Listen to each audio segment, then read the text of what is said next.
जो भी लोग हमारे साथ कनेक्ट हो चुके हैं उन सभी को सुपर वेदर एक्स। और आज की जूम मीटिंग बहुत शानदार होने वाली है। आज बहुत इंपॉर्टेंट टॉपिक है, मैं मानता हूँ मोस्ट इंपॉर्टेंट टॉपिक है आज का। कैसे लोग अपने आप को स्वस्थ रख सकते हैं, अगर आप इस बारे में जानना चाहते हैं तो आपसे गुजारिश है कि इस जूम मीटिंग का जो लिंक है आज का, जरूरी नहीं कि इसमें जो आपके साथ बिजनेस में कनेक्ट हैं उन्हीं लोगों को आप ये शेयर करेंगे। आपके घर में आपके रिश्तेदार जो भी आपके फोन के कॉन्टैक्ट लिस्ट में है सबको भेज दो कि अगर आप स्वस्थ रहना चाहते हो तो आज का टॉपिक सुनना जरूरी है। आज का टॉपिक है, आप सबको पता है कि इंपॉर्टेंस ऑफ डिटॉक्सिफिकेशन, कि शरीर का जो डिटॉक्सिफिकेशन है उसकी क्या आवश्यकता है, या वो आपको स्वस्थ रहने में कैसे हेल्प कर सकता है। आज इस विषय पे आज हम बात करने वाले हैं। जहाँ पे भी मैं वैसे भी ट्रेनिंग के लिए जाता हूँ तो हर जगह में जाके सबसे पहले जो मेरा टॉपिक यही होता है कि डिटॉक्सिफिकेशन या डिटॉक्स के विषय में हम बात करते हैं, क्योंकि ये बहुत इंपॉर्टेंट टॉपिक है। और कई बार लोग मेरे को बोलते हैं, सर आप 5 साल पहले भी आपने बताया था कि बीमारी का कारण ये है, आज भी आप वही बता रहे हो। तो भाई साहब, मैं हर बार बीमारी के कारण चेंज नहीं कर सकता। बीमारी के जो कारण है वो वही रहेंगे, उसी वजह से लोग बीमार पड़ते हैं और वो वही रहेंगे। मैं हर बार हर मीटिंग में बीमारी के कारणों को नहीं बदल सकता। आपके क्यों आप बीमार पड़ते हो, क्यों आप स्वस्थ नहीं हो रहे हो, ये वही रहेंगे। आज से लगभग 8 8 9 साल पहले मेरी मैं प्रीवियस कंपनी में था, एक सीडी सीडी मैंने बनाई थी, एक टूल बनाया था। बहुत सारी वो सीडी बिकी थी, लाखों की संख्या में सीडी बिकी थी। उस सीडी का नाम भी यही था, detoxification of the body. Body की सर्विसिंग कैसे करें या बॉडी का डिटॉक्सिफिकेशन कैसे करें, क्यों वो जरूरी है। वही मेरा टॉपिक था आज से 8 9 साल पहले भी, और आज भी मैं वही बता रहा हूँ कि मोस्ट इंपॉर्टेंट चीज जो आपके और आपके स्वास्थ्य के लिए है वो है डिटॉक्सिफिकेशन। कैसे है, क्यों है, कैसे करना चाहिए, थोड़ा सा आज उसके विषय में हम बात करने वाले हैं। खाली सुनने से, एक एक बार मेरा एक पेशेंट आया, मैंने कहा यार इतने दिन से बीमार हो, कुछ योगा वगैरह। बोले सर योगा का तो मैं पिछले 2 साल से वो कर रहा हूँ। मैंने कहा भाई क्या कर रहा है, योगा कर रहा है और ठीक नहीं हो रहा। बोले रोज सुबह 5 बजे रामदेव जी को बैठ के देखता हूँ सर टीवी पे। अरे मेरे भाई, टीवी पे बैठ के देखता है उससे कोई आराम नहीं होगा। वो अगर आप भी बैठ के बस सुनते रहोगे, मैं आऊंगा 1 2 घंटा बोल के चला जाऊंगा तो बोले जी रामदेव जी को रोज सुबह 2 घंटे सुनता हूँ टीवी पे।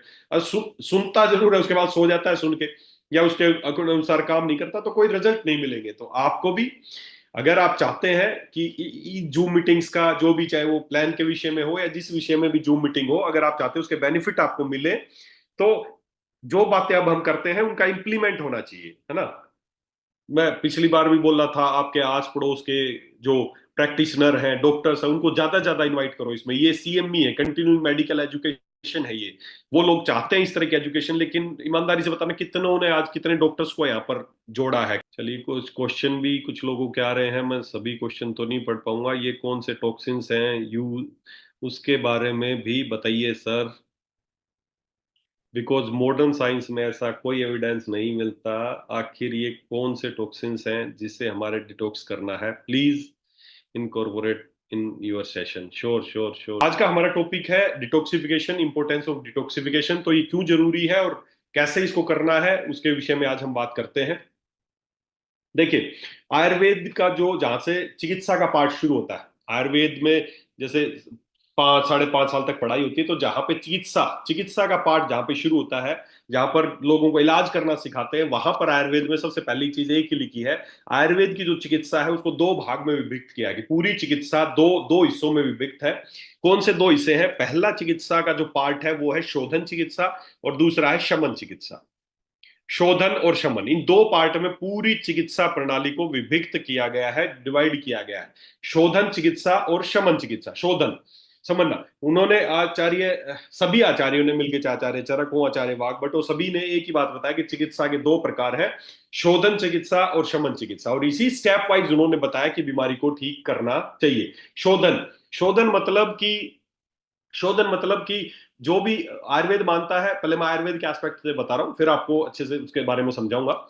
आयुर्वेद के जो थीम है, आयुर्वेद ये बोलता है कि हमारे शरीर में जो दोष है, वात पित्त कफ, उन्हीं की वजह से हमारे जो भी डिसऑर्डर्स होते हैं, जो भी बीमारियां होती हैं, वात के बढ़ने से वात की अलग बीमारियां हैं, पित्त के बढ़ने से पित्त की बीमारियां है, कफ के बढ़ने से कफ की बीमारियां है, वात पित्त बढ़ने से वो अलग बीमारी, ऐसे करके पूरी बहुत ही मॉडर्न, आज के वैज्ञानिक जितना रिसर्च नहीं कर पाएंगे, उससे ज्यादा तो आज से हजारों साल पहले हमारे आचार्य बता चुके हैं कि कैसे कैसे दोष प्रकोपित होते हैं और उनसे किस किस तरह की, उन्होंने स्पष्ट बताया कि वात अगर प्रकोपित होगी तो शरीर में कहीं पे भी दर्द जैसी सिचुएशन है, ये सारी उन्होंने अलग अलग बीमारियों के नाम बताए। पित्त प्रकोपित होगा तो इस तरह की बीमारियां होंगी, कफ प्रकोपित होगा तो इस तरह की बीमारी होगी। तो सारी जो भी बीमारियों के जो उन्होंने रूट कॉज बताए हैं वो है वात पित्त कफ का प्रकोपित होना, उनका बिगड़ जाना, इम्बैलेंस होना। शरीर में हमारे वात पित्त कफ तीनों है, लेकिन जब वो इम्बैलेंस हो जाते हैं, बिगड़ जाते हैं, बढ़ जाता है कोई सा, तो उसके अनुसार ही हमें बीमारी आ जाती है। और पुराने हमारे आचार्य क्या करते थे, जब कोई ये लैब जांच और ये कुछ नहीं होती थी, ये तो सब अब बने हैं, ये जो लैब टेस्ट और ये है ना स्कैम जो अब बना है पूरा, कि जांचें कराओ, ये जांच कराओ, ये जांच कराओ, ये जांच कराओ, इतना तगड़ा नेटवर्क फैल गया है, इतना बड़ा बिजनेस हो चुका है ये जांच वाला। ये ट्रैप है, जाल है, जाल बिछाओ आपके चारों तरफ। जो भी एक बार जांच कराने, आप में से कोई भी व्यक्ति, कोई भी क्या, आप में से क्या पूरे भारत में से कोई भी व्यक्ति किसी लैब में जाके बोले कि मेरी सारी जांच कर दो जो उस लैब में होती है, और एक भी आदमी की सारी रिपोर्ट अगर नॉर्मल आ जाए तो 1 लाख रुपए में उसको इनाम दे दूंगा। ये जाल, ये स्क्रैप, ये बहुत बड़ा एक जाल है, ये फंसाया गया है, हर चीज की लिमिट तय कर दी, इतना बीपी होना चाहिए, इतना शुगर होना चाहिए, इतना थायराइड होना चाहिए। अरे कैसे, कैसे पॉसिबल है, आप कैसे पॉसिबल है? मेरी हाइट 6 फुट है, कोई एक आदमी 4 फुट का है, कोई आदमी 3.5 फुट का है, कोई 6.5 फुट का है, कोई 7 फुट का है, कोई मोटा है, कोई पतला है, सबका एक जैसा बीपी कैसे हो सकता है?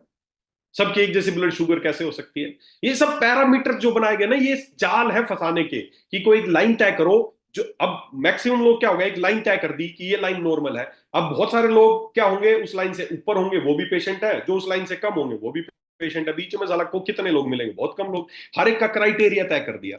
तो पहली बात तो जितने भी ये डायग्नोस्टिक बहुत ज्यादा जो टेस्ट होते हैं ना, ये बहुत एक एक कोई हो ही नहीं सकता क्राइटेरिया। जैसे मान लेते हैं, ये क्राइटेरिया कैसे सेट की है, मैं हूं और 8-10 आदमी और लिए, 10 आदमियों को लिया और 10 आदमियों को पैर का साइज माप लिया, कि यार सबका एक एवरेज एक पैरामीटर निकालते हैं क्या होना चाहिए पैर का साइज।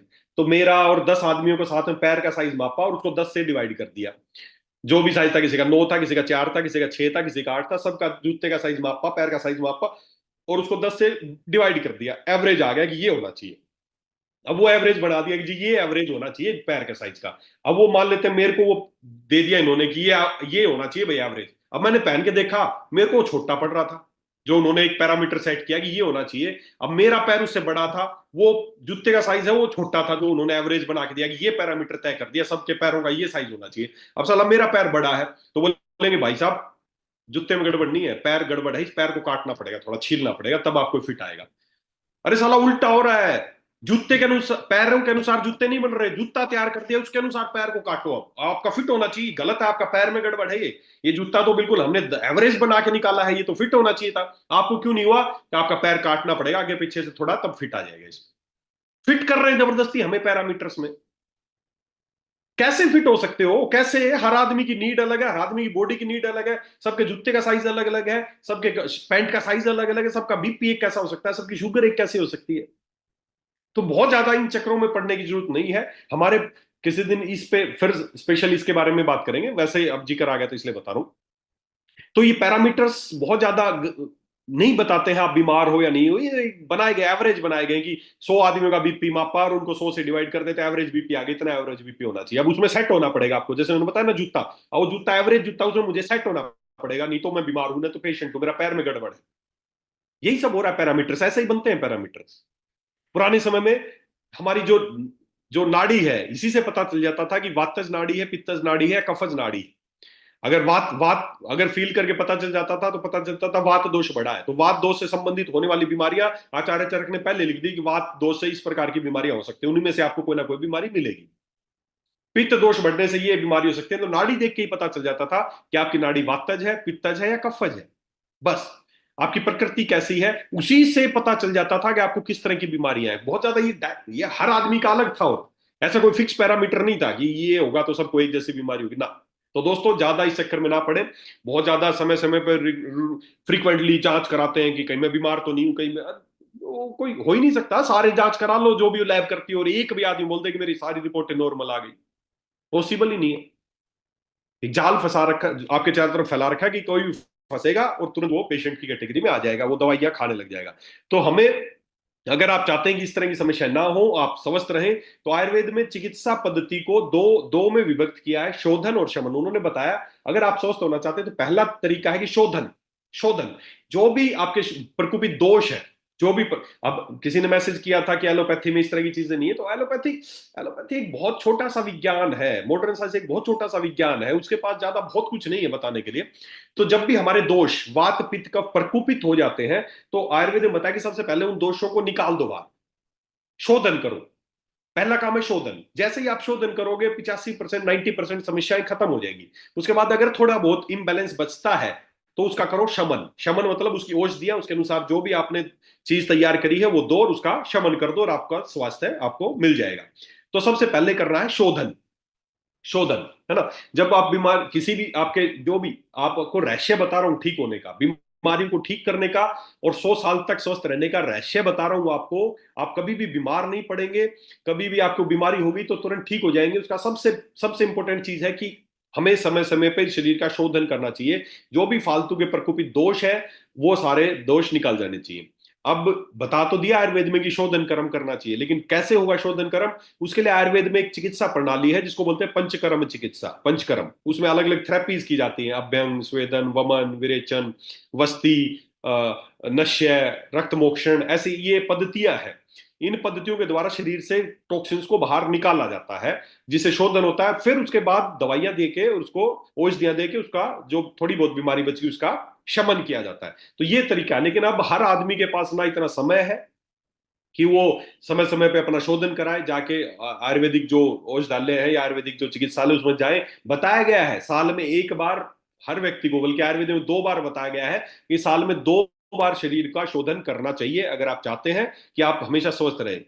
तो शोधन करना चाहिए, लेकिन वो अब पॉसिबल नहीं है, ना किसी के पास इतना समय है कि वो साल में 2 बार जाए, कहीं पर एडमिट हो, जाके अपना शोधन कराए। तो कैसे इस शोधन को आदमी अपने घर पे ही कर सकता है, कैसे वो शोधन की प्रक्रिया अपने घर पे ही कर सकता है? उसी से प्रेरित होकर मैं पिछले कुछ वर्षों से इसी पे मैं सोचता रहता था कि यार हमें कोई ऐसी चीज तैयार करनी चाहिए कि आदमी का घर पे ही शोधन हो जाए और उसको बार बार हॉस्पिटल ना जाना पड़े और वो स्वस्थ भी हो जाए। क्योंकि हर व्यक्ति के पास समय नहीं कि जाके पंचकर्म कराए, शोधन चिकित्सा कराए। लेकिन इंपॉर्टेंट यही है कि कैसे होगा वो तो बात करेंगे, लेकिन सबसे इंपॉर्टेंट है कि अगर आप स्वस्थ रहना चाहते हैं और चाहते हैं कि आप कभी बीमार ना पड़े, और बीमार हो गए तो ठीक होना चाहते हैं, तो उसका पहला स्टेप जीवन में एक ही अपनाना है, वो है शोधन। शोधन। हमें शरीर के जो फालतू चीजें हैं, प्रकोपित चीजें हैं, उनको शरीर से बाहर निकालना चाहिए। देखिए, अगर बीमारी को ठीक करना चाहते हैं तो सीधी सी बात है, अगर स्वस्थ रहना चाहते हैं तो शोधन करना ही है। अगर आप बीमार हो गए हैं और बीमारी को ठीक करना चाहते हैं तो सीधा सा फंडा एक ही है। कोई भी बीमारी है ना, बीमारी, कोई भी बीमारी है, वो क्यों हुई है, उसके कारण का अगर इलाज करेंगे तो बीमारी को आप ठीक कर सकते हैं। जैसे आज जो भी अगर हम बात करें, मैं स्क्रीन शेयर करके बात देखूं। देखो, जो भी ये आज बीमारियां हैं जिनसे ज्यादातर लोग आज परेशान हैं, आप मार्केट में जाते होंगे तो यही ज्यादातर बीमारियां लोग आपको बताते होंगे, इन्हीं से लोग परेशान हैं। चाहे वो डायबिटीज हो, चाहे वो ओवरवेट हो, चाहे वो ब्लड प्रेशर की समस्या हो, हाइपरटेंशन हो, ओबेसिटी हो, मोटापा हो, हार्मोन की समस्या हो, इंसुलिन रेजिस्टेंट हो, कोई भी यही किडनी की समस्या, ये यही सारी बीमारियां हैं जो जो पेशेंट ज्यादातर आपको मिलते होंगे इन चीजों के। तो दोस्तों, ये जो बीमारी है ना, इनको बोलते हैं लाइफस्टाइल डिजीज। लाइफस्टाइल डिजीज, इन बीमारियों का नाम है लाइफस्टाइल डिजीज। लाइफस्टाइल डिजीज का मतलब है कि हमारी खराब लाइफस्टाइल की वजह से जो बीमारी उत्पन्न होती है उसको बोलते हैं लाइफस्टाइल डिजीज। अब आप एक बात सोच के देखें, बीमारी का कारण क्या है? हमारा खराब लाइफस्टाइल। और उसको हम ठीक किससे करना चाह रहे हैं? गोलियों से। कारण कुछ और है, और ठीक उस कारण को तो कंटिन्यू है, बस ठीक किससे करना चाह रहे हैं? दवाइयों से। पॉसिबल नहीं है। देखो, होता क्या है, कोई भी बीमारी है, कोई भी बीमारी एक्स वाई जेड, उस बीमारी का कुछ तो होते हैं कारण कि क्यों वो बीमारी हुई, उसके कुछ होते हैं कारण। और जब वो बीमारी हो जाती है तो कुछ होते हैं उसके सिम्टम्स जो हमें नजर आते हैं बाहर, कुछ हमें सिम्टम्स नजर आते हैं। तो ये 3 चीजें हैं। अब मेरे को एक आप बात बताओ, आप सभी लोग खुद समझदार आदमी हो, एक बात बताओ, कोई भी बीमारी हो गई, जैसे मान लेते डेंगू हो गया, और डेंगू का कारण क्या है? डेंगू का वायरस, मच्छर ने काटा, डेंगू का वायरस आपके अंदर गया, और अब उसके लक्षण क्या नजर आएंगे आपको? कैसे पता चलेगा डेंगू हो गया? बुखार होगा, सिर दर्द होगा, बदन दर्द होगा, वोमिटिंग होगी, ऐसे कुछ आपके लक्षण नजर आएंगे। ये है सिम्टम्स। सिम्टम्स। अब आप मेरे को एक बात बताओ, अगर डेंगू को खत्म करना है तो किसका इलाज आपको करना चाहिए? लक्ष्य सिम्टम्स का इलाज आपको करना चाहिए, सिम्टम्स का इलाज करना चाहिए, या कारण का इलाज करना चाहिए? किसका इलाज आपको करना चाहिए? अगर बीमारी को हमेशा के लिए खत्म करना है तो सीधी सी बात है, अगर आप लक्षण का इलाज करेंगे, सिम्टम्स का इलाज करेंगे, तो कभी भी डेंगू को बुखार की गोली, सिर दर्द की गोली, उल्टी की गोली, क्या ऐसी गोली दे के क्या जिंदगी भर इसको कभी खत्म किया जा सकता है? नहीं किया जा सकता। अगर डेंगू को खत्म करना है तो वायरस का इलाज करना पड़ेगा, कारण का इलाज करना पड़ेगा। आज ये जो जो लाइफस्टाइल डिजीज है ना, ये क्यों ठीक नहीं हो रही? क्योंकि आज हम जो इलाज कर रहे हैं ना, वो कारण का इलाज नहीं कर रहे, वो सिम्टम्स का इलाज कर रहे हैं, लक्षणों का इलाज कर रहे हैं। शुगर की बीमारी में जो आप इलाज कर रहे हो, किस चीज का कर रहे हो? शुगर बढ़ गई, उसको कम करने का इलाज कर रहे हो। शुगर की बीमारी में शुगर बढ़ना बीमारी नहीं है, वो तो उसका एक लक्षण है। बीपी की बीमारी में बीपी बढ़ना बीमारी नहीं है, वो तो उसका एक लक्षण है। कैंसर में ट्यूमर बनना बीमारी नहीं है, तो उसका एक लक्षण है, उसका सिम्टम है। आज हम एक ही गलती कर रहे हैं, क्यों बीमारी ठीक नहीं हो रही? क्योंकि केवल लक्षणों का इलाज कर रहे हो, बीमारी के कारण का इलाज नहीं कर रहे हो। दोस्तों, अगर आप चाहते हो कि बीमारियां परमानेंट ठीक हो, आपकी शुगर, बीपी, थायराइड, गठिया, सर्वाइकल, माइग्रेन, दमा, नजला, जो भी बीमारी आपके दिमाग में नाम आते हो, ये सभी तरह की बीमारी ठीक हो सकती हैं। बस एक काम करना पड़ेगा, हमें बीमारी के लक्षण का नहीं, बीमारी के कारण का इलाज करना पड़ेगा। अभी कर क्या रहे हो? शुगर बढ़ गई, उसको कम करने की गोलियां खानी शुरू कर दी। बीपी बढ़ गया, उसको कम करने की दवाई खानी शुरू कर दी। थायराइड कम हो गया, उसकी गोली खानी शुरू कर दी। कैंसर ट्यूमर बन गया, उसको जलाने की, काटने की दवाइयां खानी शुरू कर दी। कीमोथेरेपी लगवानी शुरू कर दी। ये क्या हो रहा है सारा? इससे बीमारी ठीक होगी क्या? कभी नहीं हो सकती। क्यों नहीं हो सकती? क्योंकि हम बीमारी के कारण का तो इलाज कर ही नहीं रहे हैं, हम तो उसके खाली लक्षणों को दबा रहे हैं। क्या लक्षणों का इलाज करके? शुगर की गोली खा के कभी शुगर को ठीक नहीं किया जा सकता। बीपी की गोली खा के कभी बीपी को ठीक नहीं किया जा सकता है। अगर बीमारी को ठीक करना चाहते हो तो सीधा सा फंडा है, हमें बीमारी के लक्षणों का नहीं, बीमारी के कारण का इलाज करना पड़ेगा। और कोई लोग बोलते हैं ना, क्या फर्क है आयुर्वेद में और एलोपैथी में? बस यही फर्क है। एलोपैथिक चिकित्सा, एलोपैथिक चिकित्सा का सिद्धांत क्या है, वो क्यों बनी है, आप गूगल पे सर्च करना कि एलोपैथिक चिकित्सा का सिद्धांत क्या है, एलोपैथिक चिकित्सा क्यों बनाई गई, उसका क्या सिद्धांत है, तो आपको आंसर में एक ही चीज लिखी आएगी। एलोपैथिक चिकित्सा का प्रिंसिपल क्या है? एलोपैथिक चिकित्सा सिम्टोमेटिक ट्रीटमेंट करती है।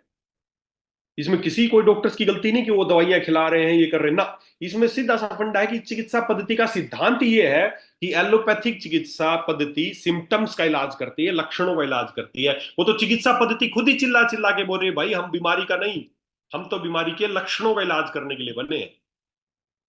अब आप खुद समझदार हो, अगर जिंदगी भर बीमारी के लक्षणों का इलाज करते रहना है तो खाते रहो दवाइयां। अगर चाहते हो बीमारी को जड़ से खत्म करना, तो उसके कारण का इलाज करना पड़ेगा। कारण, कारण का इलाज करना पड़ेगा।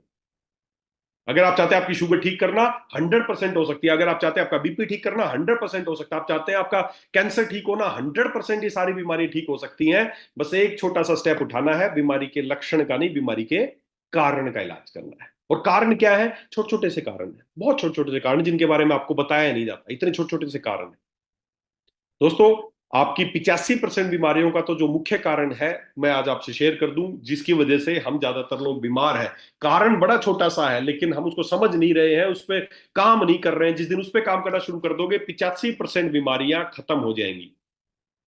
तो क्या है वो कारण, उसके बारे में जानने की कोशिश करते हैं। देखिए, ये बीमारियां है ना, जैसे कोई भी मान लेते हैं, एक पेड़ का एग्जाम्पल लें, कोई पेड़ है और मान लेते हैं बीमारियां हैं, obesity, thyroid, anxiety, heart disease, hormone imbalance, फलाना ढिमका, जो हमें ऊपर नजर आ रही है। अब ये पेड़ जो खड़ा है ना, ये क्यों खड़ा है? जो ऊपर हमें नजर आ रहा है क्यों खड़ा है? क्योंकि नीचे इसकी जड़ें हैं। जड़ें, अगर इस पेड़ को खत्म करना हो, इस पेड़ को मिटाना हो, तो क्या ऊपर ऊपर से डालियां काट काट के कभी इस पेड़ को खत्म किया जा सकता है क्या? जो हमें दिख रहा है ऊपर, उसका असली अस्तित्व का कारण क्या है? क्योंकि नीचे उसकी जड़ें हैं। अगर इस पेड़ की ऊपर डालियों को यहां से काटोगे, और ज्यादा फैलता जाएगा, काटते जाओ काटते जाओ काटते जाओ, कैंसर हो गया, यहां से काटना शुरू कर दिया, डायबिटीज हो गया, यहां से काटना शुरू कर दिया, हार्ट की समस्या होगी, यहां से काटना शुरू कर दिया, हाइपरटेंशन हुई, यहां से काटना शुरू कर दिया, जो बीमारी हुई उसके अनुसार दवाइयां खानी शुरू कर दी। क्या कभी इस टहनियों को काट के इस पेड़ को खत्म किया जा सकता है? नहीं किया जा सकता। अगर इस पेड़ को खत्म करना है तो कैसे खत्म होगा? इसकी जड़ों को काटना पड़ेगा। जैसे पेड़ की जड़ें काटोगे, ऊपर का पेड़ अपने आप खत्म हो जाएगा। इसी तरह अगर आप चाहते हो ये thyroid, anxiety, diabetes, cancer, obesity, PCOD, heart disease, hormone imbalance, hypertension, ये सब बीमारियां अगर ठीक करना चाहते हो, तो इलाज किसका करना पड़ेगा? जो इसके कारण है। और कारण क्या है? बहुत छोटे छोटे से कारण है, बहुत छोटे छोटे से कारण है। Process food, stress, lack of sleep, smoking, alcohol, lack of socialisation, inactivity, unhealthy diet, ये बहुत छोटे छोटे से कारण है। लेकिन हमें उन कारणों के बारे में बताया ही नहीं जाता। हमें तो सीधा जो भी जाता है, शुगर हो गई ले भाई दवाई शुरू कर, बीपी हो गया ले भाई दवाई शुरू कर, थायराइड हो गया ले भाई दवाई शुरू कर, हमें सीधा दवाई के बारे में बताया जाता है। क्यों आपको शुगर हुई, क्यों आपको बीपी हुआ, उसके बारे में कोई बताता ही नहीं है। तो दोस्तों, अगर आप चाहते हो सब बीमारियां आप हमेशा के लिए ठीक करना चाहते हो, स्वस्थ रहना चाहते हो, अपने परिवार को स्वस्थ करना चाहते हो, तो हमें बीमारी के कारण का इलाज करना पड़ेगा। और 85% बीमारियों का एक मुख्य कारण है, वो मैं आपको बता देता हूं। हमें करना चाहिए कारण पे काम, और कर क्या रहे हैं हम, ये खा रहे हैं दवाइयां। बिजनेस है ये, बिजनेस, बिजनेस है ये। करोड़ों रुपए की रोज दवाइयां बिकती बिकती हैं बीपी और शुगर की। चाहेंगे क्या वो लोग जिनकी करोड़ों रुपए की गोलियां बिकती हो, एक इतना बड़ा बिजनेस चल रहा हो, क्या वो लोग चाहेंगे आपका बीपी और शुगर हमेशा के लिए ठीक हो जाए? कोई चाहेगा क्या? कोई नहीं चाहेगा। सब चाहेंगे बढ़ती जाए जनसंख्या और बीमारी फैलती जाए और हमारा धंधा चलता रहे। कोई नहीं चाहता है। क्यों? क्योंकि इस तरीके से कभी ठीक नहीं हो सकते। उनको पता है जो एक बार शुगर की गोली खाएगा उसको जिंदगी भर खानी पड़ेगी। तो दोस्तों, हमें करना क्या है, हमें बीमारी के कारण का इलाज करना पड़ेगा। और जो सबसे मुख्य कारण है वो क्या है? 85% of disease are due to toxic colon. मैं हर बार बोलता हूं, फिर वही बोल रहा हूं। हमारी होने वाली 85% बीमारियों का जो मुख्य कारण है वो है हमारा टॉक्सिक कोलोन। हमारा जो कोलोन है वो गंदा है, जिसकी वजह से हमें बीमारियां होती हैं। और ये कौन बोल रहा है? Royal society of medicine, London की एक बहुत बड़ी संस्था है जो पूरे वर्ल्ड में सर्वे करती है कि क्यों लोग बीमार पड़ रहे हैं, क्यों ये लाइफस्टाइल डिजीज ज्यादा बढ़ रही है। तो उसमें उनका जो सर्वे था भारत का, उसमें ये रिजल्ट आया कि 85% लोग यहाँ पर क्यों बीमार है, क्योंकि उनका जो कोलोन है वो टॉक्सिक है। और इसी बात को अगर मैं आयुर्वेद के दृष्टिकोण से बोल लो, मॉडर्न साइंस ने बोला 85% बीमारियों का कारण है टॉक्सिक कोलोन, और आयुर्वेद ने बोला आम हर बीमारी की जड़ है। अब इन दोनों के बारे में समझते हैं क्या होता है। टॉक्सिक कोलोन का क्या मतलब है, पहली बात ये समझते हैं। देखिए, टॉक्सिक कोलोन का मतलब सीधा सा है, ये आपका कोलोन है, ये आपका कोलोन है। खाने की नलकी से लेके, ये खाने की नलकी है, ये खाने की नलकी है, इधर ये स्टमक आ गया, फिर इधर से यहां से छोटी आंत शुरू होती है, सारी छोटी आंत है। और छोटी आंत के बाद ये हमारी बड़ी आंत यहाँ से शुरू होती है, इधर से बड़ी आंत, ये बड़ी आंत, बड़ी आंत, और यहाँ से बड़ी आंत खत्म होती है, हमारा मलद्वार। ये जो पूरा है इसको बोलते हैं कोलोन। और एक अडल्ट व्यक्ति का, स्वस्थ व्यक्ति का जो कोलोन है वो लगभग 28 से 30 फीट लंबा होता है। अब टॉक्सिक कोलोन का क्या मतलब है? टॉक्सिक कोलोन का मतलब हमारा जो कोलोन है, जो कोलोन है, इसका गंदा हो जाना या इसका साफ ना रहना या इसमें कचरा जम जाना, उसको बोलते हैं टॉक्सिक कोलोन। और ये सीधी सी बात है, आप छोटे से एग्जांपल से समझ सकते हैं। आप रोजाना, आप अपने मुंह को रोज ब्रश करते हैं, क्यों करते हैं? क्योंकि जब आप खाना खाते हैं वो खाना आपके यहाँ पे चिपका रह जाएगा दांतों में, अगर उसको साफ नहीं करेंगे तो स्मेल आने लगेगी, सड़ने लगेगा। अगर 2 दिन साफ नहीं करोगे तो बहुत स्मेल आने लगेगी। अगर 2 महीने नहीं करोगे तो पूरा मुंह सड़ जाएगा। अगर 2 साल ना करो मुंह को साफ तो सोच के देखो क्या हालत होगी। रोजाना हम इस मुंह को साफ करते हैं क्योंकि खाना खाते हैं। अब आप कूड़ा कचरा थोड़ी खाते होगी, इसलिए साफ करना। अच्छी अच्छी चीज खाते हो, रोटी सब्जी दाल चावल जो भी मिठाई जो भी सब खाते हैं, पूरे भारत में अच्छी चीजें खाते हो, फिर भी अगर क्यों सड़ जाएगा? क्योंकि इसको साफ नहीं किया हमने। उसी तरह जब वही खाना आपके अंदर भी जाता है, यहाँ सब जगह पूरे ट्रैक में चिपकता है, सब जगह चिपकता है, बाहर कहां से निकलता है? हमारे मल द्वार से। और जहां से बाहर निकलता है, मैं उम्मीद करता हूं वहां पे भी हम सब लोग रोजाना धोते होंगे। 2 दिन नहीं दोगे तो क्या हालत होगी, खुद सोच के देख लो। तो सीधा सा फंडा है, हम क्या गलती कर रहे हैं? ये जो कोलोन है ना, 30 फीट का कोलोन है, इसके ऊपर वाला किनारा इसको भी रोज धो रहे हो, और जो इसका नीचे वाला किनारा है जहां से मल निकलता है उसको भी रोज धो रहे हो। ऊपर और नीचे का किनारे को रोज साफ कर रहे हो, लेकिन बीच का जो 30 फीट इलाका क्या है उसके बारे में सोचा कभी? क्या हालत हो रही होगी? वही खाना आपके अंदर एक बार का खाना खाया हुआ, एक बार का अनाज आपके अंदर कई कई महीनों, एक बार का खाया हुआ फास्ट फूड, पीछे एक रिसर्च हुई थी उसमें एक बार का खाया हुआ पिज्जा, एक बार का बर्गर 1.5 1.5 साल तक आपके हाथों में चिपका रहता है, निकलता नहीं है। तो सोचो, जो भोजन आपके मुंह में 2 दिन में जितनी गंदी स्मेल आने लगती है, वही भोजन या जो चीजें आपके अंदर चिपकी रहती हैं। तो आज किसी की उम्र 10 साल को, 20 साल को, 30 साल को, 50 साल को, 60 साल को, 70 साल का आदमी हमें सुन रहा है, आज तक आपने अंदर साफ नहीं किया, तो अंदर कैसी हालत हो रही होगी? सड़ रहा है अंदर पूरी तरह। और इसी को बोलते हैं टॉक्सिक कोलोन। यही है 85% बीमारियों का मुख्य कारण। और इसी को आयुर्वेद में बोलते हैं आम। जब अंदर गली सड़ी चीज, जो अनवांटेड, जो अनडाइजेस्टेड फूड है, जो पचा नहीं है, जो जो सड़ रहा है अंदर खाना, जो नहीं निकल पाया, वो उसी को आयुर्वेद में बोलते हैं आम। और उसी को आयुर्वेद में बोला आम हर बीमारी की जड़ है। और मॉडर्न साइंस भी इसी को बोलती है कि टॉक्सिक कोलोन, मतलब आपका जो कोलोन है वो गंदा है, वो साफ नहीं हो रहा है। दोस्तों, आपके घर में वॉश बेसिन होगा जिसमें आप रोज हाथ धोते होंगे। उस वॉश बेसिन को ऊपर से तो रोज साफ करते होंगे, और उसके उसके जो पानी वानी साबुन जो भी है वो ड्रेन भी होता होगा, रोज उसके अंदर से निकलता भी होगा। आज आज इस मीटिंग खत्म होने के बाद एक काम करना, आपका जो वॉश बेसिन है उसके नीचे एक नलकी लगी होती है ऐसे, पाइप, वो उसमें फोल्ड फोल्ड से भी होते हैं। आज एक काम करना, उसको वॉश बेसिन के नीचे से उस पाइप को निकालना। अगर 2-3 साल पुरानी पाइप होगी ना तो उसको निकालना, और अंदर से देखना कैसी हालत होगी उसकी। ऊपर से तो रोज वॉश बेसिन को चमकाते हो, और उसमें से पानी भी रोज जा रहा है, जैसे आपके अंदर से रोज मल सब कुछ निकल रहा है बाहर। लेकिन अगर उस नलकी को देखोगे ना तो आपके होश ठिकाने आ जाएंगे, अंदर से पूरी काई जमी मिलेगी, बाल फंसे मिलेंगे, स्मेल मिलेगी, सड़ती हुई पाइप मिलेगी पूरी। क्यों? क्योंकि आपने उसको समय पे साफ नहीं किया। वही हालत हमारे अंदर की है। हमारा जो कोलोन है, हमारा जो ट्रैक है, वो गंदा हो चुका है, जिसको हम समय पे साफ नहीं कर रहे हैं। और क्यों नहीं कर रहे हैं? क्योंकि किसी ने बताया नहीं।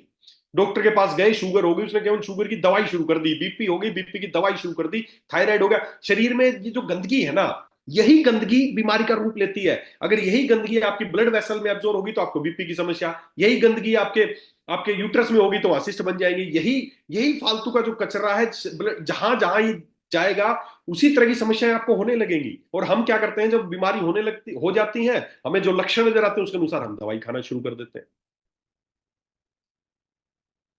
बीमारी का कारण ये है, और इलाज क्या करते हैं, जो उसकी वजह से लक्षण नजर आते हैं उन लक्षणों का इलाज करते हैं। क्या लक्षणों को ठीक करके क्या कभी बीमारी को खत्म किया जा सकता है? क्या कभी नहीं किया जा सकता। तो दोस्तों देखो, सीधा सा फंडा एक ही है।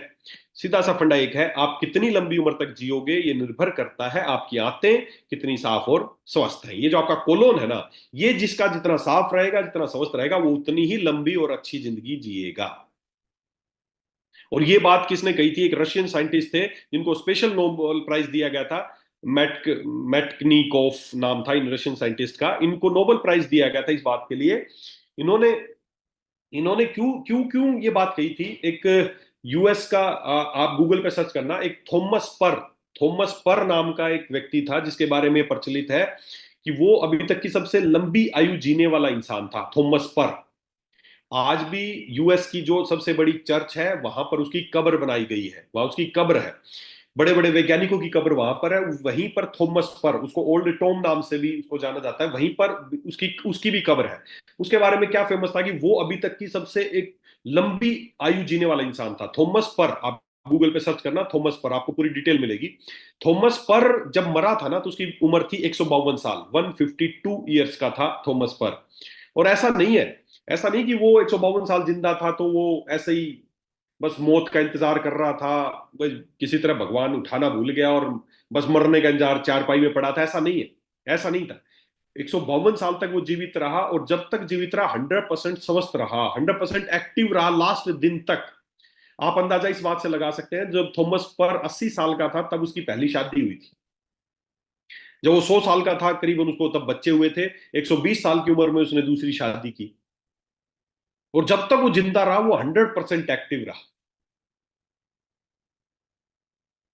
वैज्ञानिक भी हैरान थे कि यार इतनी उम्र के बावजूद, इतनी उम्र का आदमी, उसकी उसके आयु का कल्पना ही नहीं कर पाते थे लोग कि यार इतनी आयु होगी इसको, जिंदा है तब से ये, और 100% स्वस्थ है। मरने के बाद उसकी जांच की गई, और जांच में वैज्ञानिक हैरान थे कि क्यों इतना लंबा जिया, इतना स्वस्थ कैसे जिया, इतना एक्टिव कैसे था। तो मरने के बाद जब उसके शरीर की जांच की गई तो बड़े सरप्राइज थे वैज्ञानिक। जो उसका कोलोन था, जो उसका ये ट्रैक है, जो आपके शरीर के अंदर का ये गंदा नाला है, ड्रेनेज सिस्टम है ना, ये उसका बिल्कुल साफ था। और जो उनकी जांच करने वाले थे वही ये रशियन साइंटिस्ट थे। इन्होंने तब जाके स्टेटमेंट दिया था, आप कितनी लंबी उम्र तक जियोगे निर्भर करता है आपकी आंतें कितनी साफ और स्वस्थ है। सारा गेम इसका, आपका जो अंदर का ड्रेनेज सिस्टम है, जो आपका नाला वाला सिस्टम है, वो अगर साफ रहेगा तो आप अच्छे रहोगे, आपको बीमारी नहीं लगेगी। नहीं तो उसकी वजह से जब भी आपको कोई बीमारियां होंगी, लक्षण होंगे, और हम डॉक्टर आप उसको के पास जाएंगे, शुगर बढ़ गया, बीपी बढ़ गया, फलाना हो गया, वो उसकी दवाई शुरू कर देगा। तो दोस्तों, सीधी सी थ्योरी है, सीधे सा फंडा है, आप कितने स्वस्थ रहेंगे और आप कैसे बीमार होंगे इसकी एक सिंपल सी थ्योरी आपको समझा देता हूं। थ्योरी का नाम है toxic bucket theory of health and disease. कौन कितना स्वस्थ रहेगा और कैसे उसको बीमारी लगेगी, सीधा सा फंडा है। आपका शरीर मान लेते हैं एक बाल्टी है, एक बाल्टी थ्योरी है, एक बहुत बड़ी थ्योरी है ये। इस थ्योरी को समझने की कोशिश करें। मान लेते हैं आपका शरीर है ना, वो एक बाल्टी है, बकेट है, और सीधा सा फंडा एक है, आपकी बाल्टी में कचरा इकट्ठा होता जा रहा है, थोड़ा सा भी कचरा भरा, आप हेल्दी है, आपको कोई बीमारी नहीं होगी। जैसे जैसे आपकी बाल्टी में कचरा भरता जाएगा आपके अंदर बीमारी बननी शुरू हो जाएंगी। अभी आपको नहीं दिखेगी कोई भी बीमारी, लेकिन जिस दिन आपकी बाल्टी पूरी भर जाएगी, जिस दिन आपकी बाल्टी पूरी भर जाएगी, उस दिन आपको किसी ना किसी बीमारी के लक्षण आने शुरू हो जाएंगे। That's it. ये है toxic bucket theory of health and disease. और ये जो बाल्टी है, इसकी कैपेसिटी हर व्यक्ति की, जो हमारा शरीर है उसकी कैपेसिटी अलग अलग है। किसी को आज बीपी की समस्या होगी, किसी को 6 महीने बाद हो सकती है, किसी को 1 साल बाद हो सकती है। लेकिन सीधी सी बात है, जिस दिन जिसके शरीर की क्षमता पूरी हो जाएगी कचरा सहन करने की, उस दिन उसको बीमारी के लक्षण आने शुरू हो जाएंगे। किसी को कैंसर हो जाएगा, किसी को बीपी हो जाएगा, किसी को थायराइड हो जाएगा, किसी को गठिया हो जाएगा, किसी को स्वेलिंग हो जाएगी, किसी को ज्वाइंट की समस्या, कुछ भी। जब तक आपकी बाल्टी भर रही है आपको कुछ नहीं पता चलेगा, लेकिन जिस दिन बाल्टी पूरी भर जाएगी, जिस दिन बाल्टी ओवरफ्लो करेगी, उस दिन आपको बीमारी के लक्षण आने शुरू हो जाएंगे।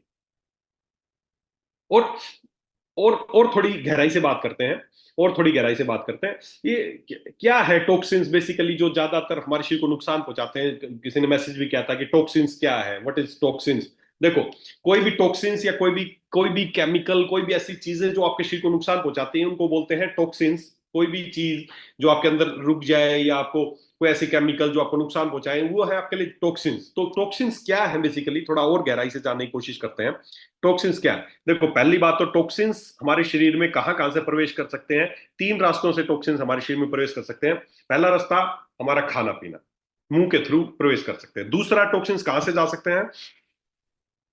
सांस से जा सकते हैं, इनहेलेशन से जा सकते हैं। तीसरा, एब्जॉर्प्शन, स्किन। ये 3 रास्ते हैं जिससे कोई भी टॉक्सिन्स हमारे अंदर जा सकते हैं। या तो खाने पीने से जाएगा, या सांस लेने से जाएगा, या त्वचा से जाएगा। ये 3 रास्तों से ही कोई भी चीज हमारे अंदर प्रवेश कर सकती है। और इन तीनों रास्तों से ही बहुत सारी चीजें, जैसे पहले बात करूं मैं खाने पीने की। खाने पीने से बहुत सारी ऐसी चीजें हैं जो हम रोजाना पता नहीं क्या क्या कैसी कैसी चीजें खाते हैं। ये 3 तरीके हैं, या तो कॉन्टैक्ट से टॉक्सिन जा सकते हैं, या खाने से जा सकते हैं, या सांस लेने से आपके शरीर में जा सकते हैं। कौन कौन सी चीजें हैं? जैसे खाने की मैं बात करूं तो ऐसी बहुत सारी चीजें आप भी खाते होंगे, ब्रेड खाते होंगे, बिस्किट खाते होंगे, सॉस खाते होंगे, ये सारी चीजें खाते हैं, जिनको हम बोलते हैं फास्ट फूड। फास्ट फूड है ना? ये क्या है? फास्ट फूड, इनका नाम जरूर फास्ट फूड है, लेकिन ये इतने स्लो है कि एक बार का खाया हुआ बर्गर या एक बार का खाया हुआ पिज्जा आपके बच्चे के शरीर में अगले 1.5 साल तक अंदर सड़ता रहता है। ये इतने खतरनाक चीज है फास्ट फूड। ये आपको, ये बेसिकली ठीक है, एक लाइफस्टाइल का एक ये आज हिस्सा बन गए हैं, लेकिन बेसिकली ये क्या चीजें हैं? ये वो चीजें हैं जिसको कोई भी खाना पसंद नहीं करता। एक अभी पीछे रिसर्च हुई थी, उसमें एक बर्गर लिया गया था, एक बर्गर और फ्रेंच फ्राइज को लिया गया, और डे वन आप देख सकते हैं एक तरबूज को लिया गया, और डे वन एक बर्गर को और फ्रेंच फ्राइज को लिया गया, और इनको रख दिया। तरबूज का आप देखेंगे लगभग 80 दिन बाद वो डिकम्पोज हो गया, वो पूरा मिट्टी में मिल गया, खत्म हो गया। लेकिन बर्गर की अगर बात की जाए तो डे वन और फिर डे 180 डेज का मतलब 6 महीने बाद भी जब देखा गया, ये बर्गर और फ्रेंच फ्राई ऐसे कैसा मिला, को इसको कोई डिकम्पोज नहीं हुआ। आप सोच के देख सकते हैं, ये हालत है। अगर मैं बात करूं, if bacteria didn't eat it, सोचो, ऐसी चीज है साले जिसको बैक्टीरिया तक खाना पसंद नहीं करते, आप उसको बड़े चाव से खाते हैं। आपके बच्चे खाते हैं, बर्गर खिलाते हैं उनको। अरे ऐसी चीज है साली, इतनी गंदी चीज है, इसको बैक्टीरिया तक नहीं खाते। इसको सबसे छोटे से छोटा जीव है ना बैक्टीरिया, वो भी साला इसको खाना पसंद नहीं करता, और आप अपने बच्चों को चाव से खिला रहे हो।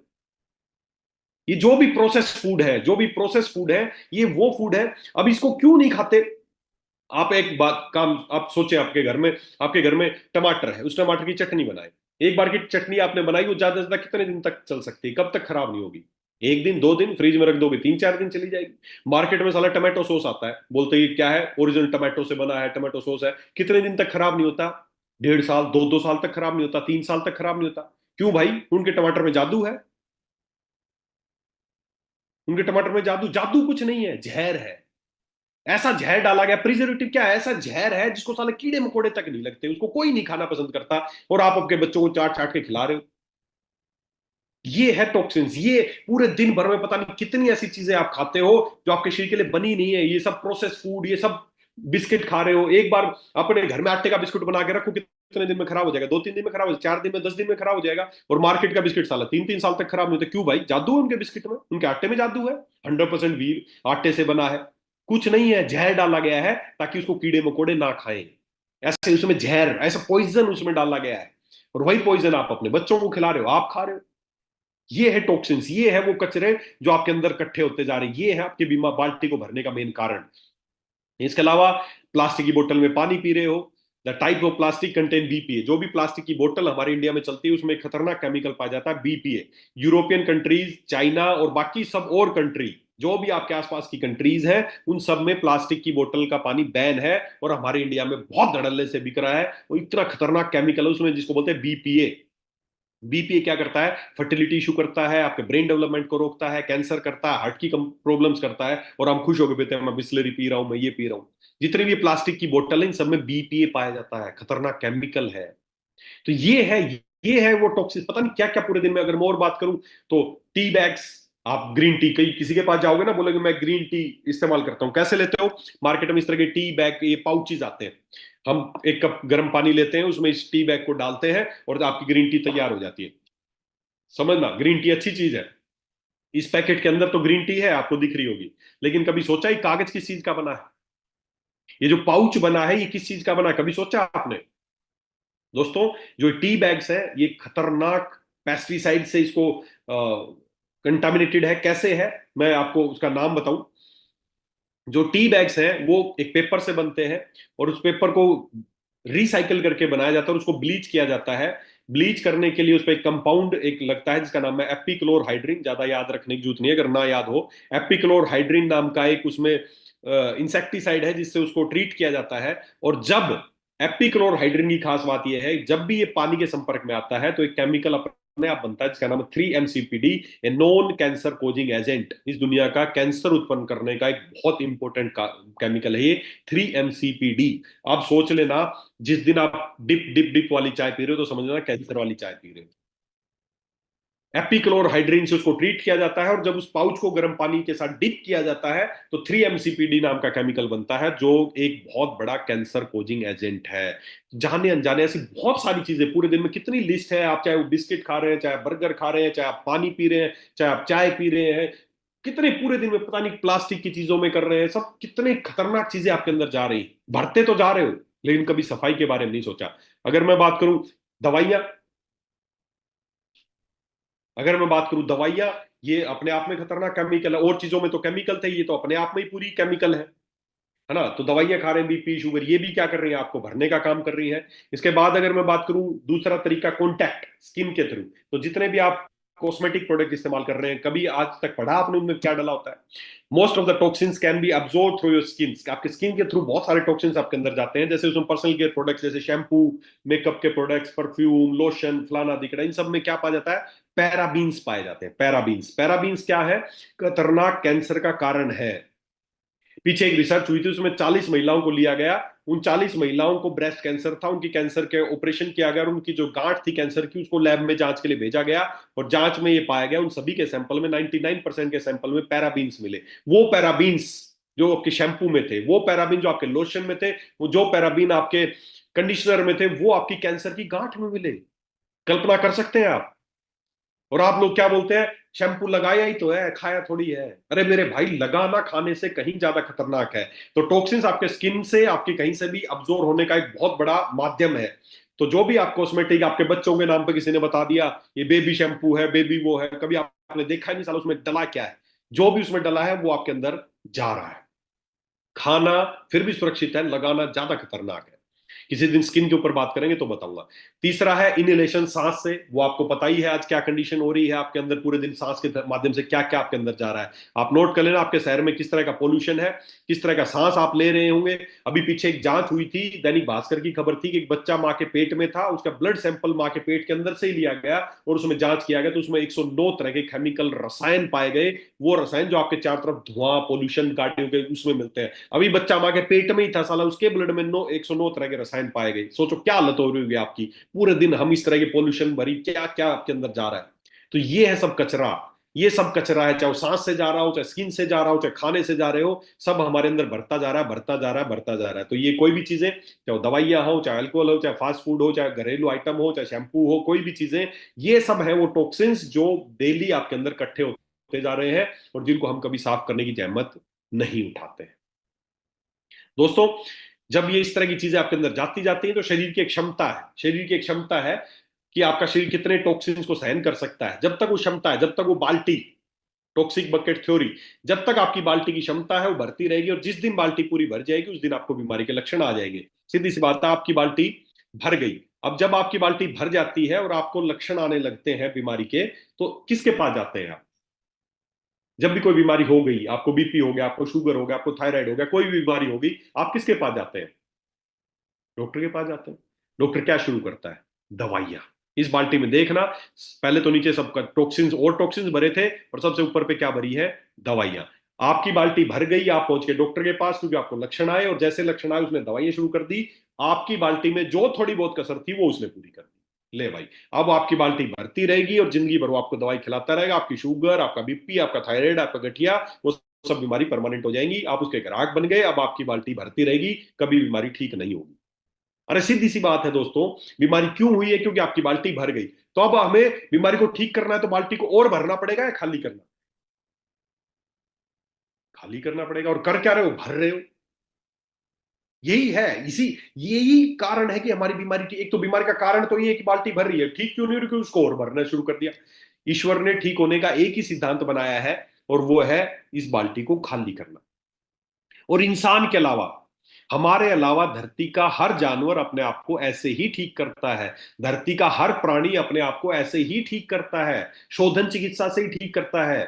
आपने कभी आपके घर में पेट अगर पाला हो, कुत्ता पाला हो या कोई भी जानवर पाला हो, कभी देखना, जब भी कभी कुत्ता बीमार पड़ता हो क्या करता है? जैसे ही कोई कुत्ता बीमार पड़ता है, बिल्ली बीमार पड़ती है, क्या करते हैं? खाना बंद कर देते हैं। क्या खाते हैं? प्रकृति के पास जाते हैं, घास खाएंगे, पत्ते खाएंगे, ऐसी चीजें खाना शुरू कर देंगे। और जब वो घास, पत्ते और ये सारी चीजें खाते हैं, उसके बाद क्या होता है? उनको उल्टियां लगती है। और जैसे ही उनको उल्टियां लगती है, उसकी बाल्टी खाली हो जाती है और उसकी बीमारी ठीक हो जाती है। शेर भी ऐसा ही करता है, घोड़ा भी ऐसा ही करता है, बंदर भी ऐसा ही करता है, कुत्ता भी ऐसा ही करता है, बिल्ली भी ऐसा ही करता है। धरती का हर जानवर अपने आप को ऐसे ही ठीक करता है, सिवाय हमारे।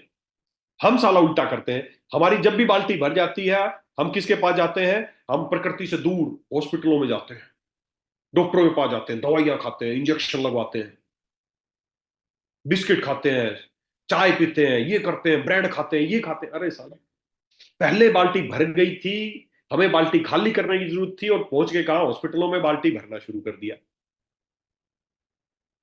बस यही गलती हो रही है, इसीलिए बीमारी हो रही है लाइलाज। बीमारी लाइलाज नहीं है। बीमारी लाइलाज नहीं है। बीमारी को ठीक करने का जो तरीका अपना रहे हो ना, तरीका गलत है। सीधी सी बात है, अगर आप चाहते हो आपकी बीमारियां ठीक हो या आप स्वस्थ रहें, तो हमें हमारी जो बाल्टी है, इस बाल्टी को खाली करना पड़ेगा। इस बाल्टी को खाली करना पड़ेगा। ये है सिद्धांत। आपके घर में रसोई में एक बाल्टी है, उसमें कचरा डालते रहो 2-3 दिन।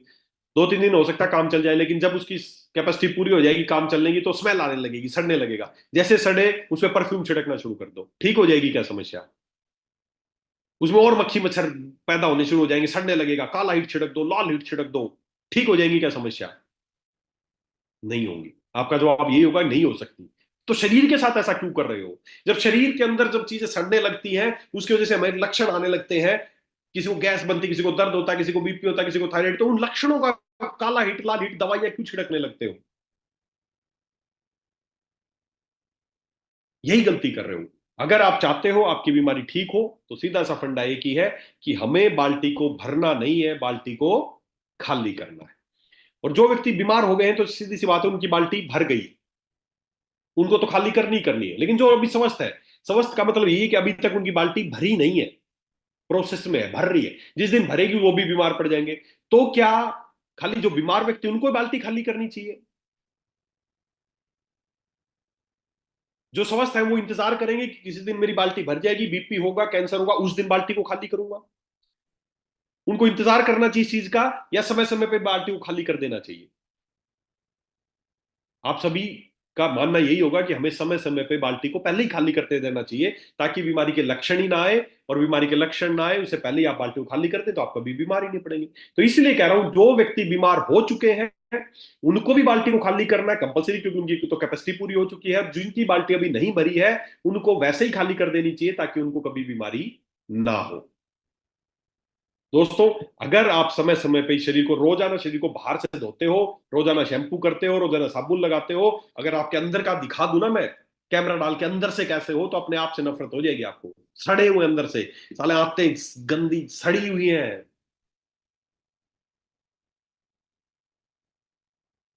तो दोस्तों, यही है शोधन चिकित्सा, कि हमें जो हमारी बाल्टी है, सबसे पहले हमारे अंदर जो कचरा है जो भरता जा रहा है, हमें उस कचरे को खाली करना है। और जब उसके बाद अगर थोड़ी बहुत कुछ गुंजाइश रह जाए, कोई बीमारी रह जाए, तो उसके अनुसार शमन, जो भी हमने और चीजें जो बनाई है, उनको इस्तेमाल करके आप इसको, अपनी बीमारी को ठीक कर सकते हैं। तो अब आगे बढ़ते हैं। बाल्टी खाली करनी चाहिए। कैसे बाल्टी खाली करनी चाहिए? उसके लिए ईश्वर ने, देखो, आयुर्वेद क्या है, मैं हर बार एक बात बोलता हूं, आयुर्वेद क्या है? आयुर्वेद एक, कोई आयुर्वेद खाली कोई चिकित्सा पद्धति का नाम नहीं है। आयुर्वेद खाली चिकित्सा पद्धति का नाम आयुर्वेद नहीं है। आयुर्वेद क्या है? आयुर्वेद एक एक विज्ञान है जो आपको जीना सिखाता है। जब ईश्वर ने, भगवान ने, अल्लाह ने, जो भी आप माने, जब उसने हमें धरती में पैदा किया, तो उस समय ईश्वर के मुंह से निकला हुआ एक ज्ञान है जिसको बोलते हैं आयुर्वेद। आयुर्वेद एक गाइडलाइन है कि हमें कैसा जीवन जीना है। आयुर्वेद कोई चिकित्सा पद्धति का नाम नहीं, हल्के में मत लो इसको। कंपैरिजन करते लोग आयुर्वेद और एलोपैथी, अरे कोई कंपैरिजन नहीं। आयुर्वेद तो एक विज्ञान है जो आपको जीना सिखाता है। एलोपैथी तो इलाज करती है, खाली सिम्टम्स का इलाज करती है। वो इसके एक नाखून के टुकड़े के बराबर भी नहीं है आयुर्वेद के। लोग कंपैरिजन करते हैं कौन सी पद्धति अच्छी, अरे अच्छी तो कोई कंपैरिजन होगा तो ही तो अच्छी बुरी देखेंगे ना। आयुर्वेद एक विज्ञान है, बहुत बड़ा है। अगर कोई भी व्यक्ति स्वस्थ जीना चाहता है, मैं चाहता है 100 साल तक स्वस्थ रहूं, मैं बीमार ना पड़ूं, तो उसको इस आयुर्वेद का जो ज्ञान है उसकी पालना करनी चाहिए। आयुर्वेद एक विज्ञान है, आयुर्वेद एक ज्ञान, आयुर्वेद एक गाइडलाइन है। आयुर्वेद सब कुछ आपको सिखाता है कि हमें सुबह कितने बजे उठना चाहिए, कैसे उठना चाहिए, क्या करना चाहिए, उठने के बाद फ्रेश होना चाहिए, नहाना चाहिए, धोना चाहिए, किस ऋतु में कौन से कपड़े पहनने चाहिए, किस ऋतु में कौन सा भोजन करना चाहिए, किस महीने कौन सा भोजन नहीं करना चाहिए, रात को कैसे सोना चाहिए, किस दिशा में सिर करके सोना चाहिए। साला ये कोई चिकित्सा पद्धति है क्या? ये तो आयुर्वेद एक जीवन जीने की कला है, ये कि आपको कैसा जीवन जीना चाहिए, उसका नाम है आयुर्वेद। और उसी आयुर्वेद में बताया गया है कि आपको रोजाना, आपको नहाना चाहिए, रोजाना आपको मुंह साफ करना चाहिए, रोजाना आपको मल त्याग के लिए जाना चाहिए, सब कुछ बताया। उसी ने बताया कि साल में 2 बार, जैसे रोजाना बाहर से साफ करते हो, साल में 2 बार अंदर से साफ करने का विधान बताया गया है। ये हमारा विज्ञान है। और इसी विज्ञान से दूर करके हमें धीरे धीरे धीरे धीरे हमें बीमारियों की तरफ ले जाया गया है, और बड़े बड़े हॉस्पिटल चालू किए गए। बिजनेस, बिजनेस मॉड्यूल है ये बिजनेस है कि इनको, जो इनकी गाइडलाइन है, भाई गाइडलाइन में आपके घर में बच्चा है, पैदा हुआ, उसको अभी नहीं पता कि कैसे रहना चाहिए, लेकिन आप उसको सिखाते हो कि सर्दियों में गर्म कपड़े पहनने चाहिए, सिर पे टोपा उड़ना चाहिए, करना चाहिए। आप एक गाइडलाइन देते हो उसको कि रात को सो जाना चाहिए, दिन में खेलना चाहिए, अगर वो धूप में नहीं जाना चाहिए ज्यादा, रात को ज्यादा ठंड में नहीं खेलना चाहिए, एक गाइडलाइन है। आपने उसको गाइडलाइन दी, अगर वो गाइडलाइन फॉलो नहीं करेगा तो सीधी सी बात है, बीमार पड़ेगा। और बीमार पड़ेगा तो उसको तुरंत हॉस्पिटल, लो जी आ गया हॉस्पिटल। अरे मेरे भाई, जो गाइडलाइन थी उसको फॉलो करता है तो कभी जरूरत ही नहीं पड़ेगी ना किसी भी हॉस्पिटल की। किसी हॉस्पिटल की जरूरत नहीं है हमें। बस इसीलिए जरूरत पड़ेगी, आपकी जो गाइडलाइन है, जो ईश्वर ने आपके लिए गाइडलाइन बनाई थी, आप उसको फॉलो नहीं कर रहे हैं। और उसी गाइडलाइन में बताया गया कि साल में 2 बार हमें शरीर को अंदर से शोधन करना चाहिए, किसी भी हालत में। ऑप्शन नहीं कि करूं या ना करूं। और करेंगे कैसे? उसका समाधान सीधा सा है। जैसे ईश्वर ने जो गाइडलाइन बनाई है ना आयुर्वेद में, मेरे पीछे आयुर्वेद की किताबें रखी हैं, बड़ी बड़ी किताबें रखी हैं। ये चरक संहिता है, ये सुश्रुत संहिता है, ये वाग्भट संहिता है, ये सारी जो भी मेरे पीछे किताबें रखी है ना, इन सब किताबों में यही बताया गया है, सब कुछ बताया गया है कि मुंह को कैसे साफ करो, बालों को कैसे साफ करो, सभी चीजों का समाधान बताया गया है आयुर्वेद में, सब बताया गया है। और उसी आयुर्वेद में कुछ ऐसी जड़ी बूटियां का जिक्र भी किया गया है, कुछ ऐसी चीजों का जिक्र किया गया जिनको इस्तेमाल करके, जैसे मुंह को साफ करते हो उसके लिए नीम की दातुन, बबूल की दातुन, मिसवाक, लौंग, ये सब बताया गया। उसी तरह अंदर से साफ करने के लिए भी कुछ चीजों का जिक्र किया गया है।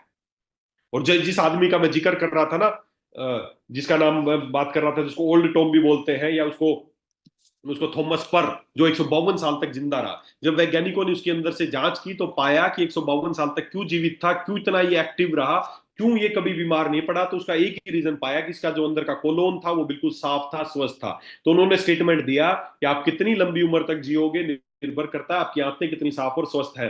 अब ये तो दे दिया स्टेटमेंट, लेकिन इसके बाद उनका भी दिमाग खराब ये हुआ कि यार इतना साफ तो था, ही तो समझ में आया इस वजह से इतना लंबा जिया, लेकिन इतना साफ कैसे था? कैसे इस व्यक्ति 152 साल की उम्र है, उसका जो कोलोन है, इसका अंदर का जो ड्रेनेज सिस्टम बिल्कुल साफ था, कैसे? बिल्कुल एक बच्चे की तरह साफ था। और यही उसकी लंबी उम्र का कारण था। तो मेन सोचने की विषय अब ये है कि वो साफ तो था, लेकिन कैसे वो साफ था, कैसे वो साफ था? तो उसके घर में एक डायरी मिली, उसकी जो थॉमस पर की एक डायरी थी, जिस डायरी में उसका पूरा मेंशन था कि वो कैसा जीवन जीता था, कैसे रहता था। तो उसकी डायरी मिली, उस डायरी में उसने 12 ऐसी जड़ी बूटियों के नाम लिख रखे थे जिनको रेगुलर इंटरवल पे वो खाता रहता था, जिनको समय समय पे वो इस्तेमाल करता था। और उन्हीं का राज था कि जिसकी वजह से उसका कोलोन बिल्कुल साफ था और वो इतना लंबा जीवन जिएगा। क्या आप नहीं चाहते कि स्वस्थ जीवन जीना? आप नहीं चाहते कि अच्छा जीवन जीना? आप नहीं चाहते कि आप भी शतायु हो, 100 साल तक आप जवानी महसूस करें? आज हो क्या रहा है, 40 45 50 साल की उम्र में बूढ़े हो जाते हैं, एनर्जी बिल्कुल जीरो, कुछ नहीं है, बाल उड़ गए, बाल सफेद हो गए जल्दी, प्री मैच्योर झुर्रियां पड़ गई, सब सब ऐसे। उम्र बहुत कम है लेकिन बूढ़े हो गए हो। क्यों? क्योंकि अंदर गंदगी बढ़ती जा रही, उसको कोई साफ करने का सोचा ही नहीं। अगर आप भी चाहते हैं आप शतायु रहें, तो उसके लिए आयुर्वेद में विधान बताया कि हमें अंदर से भी बहुत सारे विधान बताए हैं, उसी में एक विधान है कि हमें साल में एक बार तो एटलीस्ट, जैसे साल में 2 बार होली दिवाली पे घर को साफ करते हो ना, उसी तरह साल में एक बार कम से कम अपने शरीर को अंदर से साफ करना चाहिए। उसके लिए क्या क्या चीजें बताई उन्होंने? बहुत सारी चीजें बताई। जैसे एक आधा एग्जाम्पल मैं दूं, एक बताई त्रिफला। त्रिफला त्रिफला त्रिफला 3 फलों से मिलकर बनता है, आंवला, हरड़ और बहेड़ा। इन तीनों को मिला के एक मिरेकलस जादुई चीज बनती है, रेमेडी, जिसका नाम है त्रिफला। त्रिफला के बारे में आचार्य वाकभट जी ने इतनी महिमा मंडित की है कि त्रिफला वो चीज है जो इंसान को कभी बीमार नहीं होने देगी। त्रिफला वो चीज है जो व्यक्ति अगर 12 साल तक लगातार खा ले तो वो दिव्य पुरुष हो जाता है। इसके बारे में तो इतना भी कहा है, अगर कोई व्यक्ति 8 से 12 साल लगातार त्रिफला ले ले तो उसमें इतनी शक्ति आ जाती है कि हाथी को भी बगल में दबा के 4 कोस तक चल सकता है, ऐसा श्लोक लिखा है। असीम शक्ति है त्रिफला के अंदर। क्यों? क्योंकि त्रिफला का एक ही काम है कि डिटॉक्सिफायर है, ये आपके अंदर से आपको साफ करता है, आपके अंदर की गंदगी को साफ करता है। इसका मेन काम यही है, ऋषि की वजह से ये इतना पावरफुल है। इसको आयुर्वेद में रसायन का पहला, आयुर्वेद का पहला रसायन माना गया है त्रिफला को। आंवला, हरड़, बहेड़ा। तो ऐसे ही बहुत सारी चीजें हैं, त्रिफला है, पुनर्नवा है, उसके अलावा लेमन ग्रास है, उसके अलावा सनाए है। ऐसी बहुत सारी चीजें आयुर्वेद में बताई गई हैं जिनको अगर साल में एक बार भी रेगुलर तरीके से कुछ समय के लिए ले लिया जाए, तो जैसे रोज बाहर शैम्पू करते हो ना, सोच के देखो, रोज शैम्पू साबुन मत करो, कैसे कुछ दिन में सड़ने लगोगे, समय लाने लगेगी। वही हालत आपके अंदर हो रहा है क्योंकि आप अंदर से साफ नहीं कर रहे हो। तो हमें साफ करना है।